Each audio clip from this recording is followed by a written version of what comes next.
তোমরা সবাই কেমন আছো? অবশ্যই ভালো আছো, আমিও ভালো আছি। আজ অমাবস্যা, সে উপলক্ষে আমাদের বাড়িতে তালের লুচি হয়েছে। তো চলো দেখি কেমন হয়েছে। এই যে তালের লুচি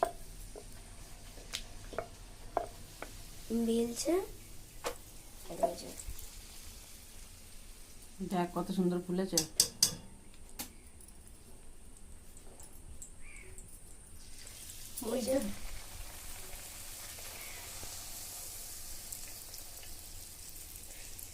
মানে লুচিগুলো দেখা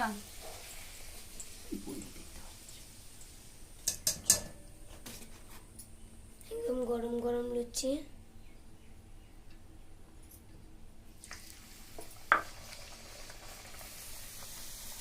লুচি হয়ে গেল।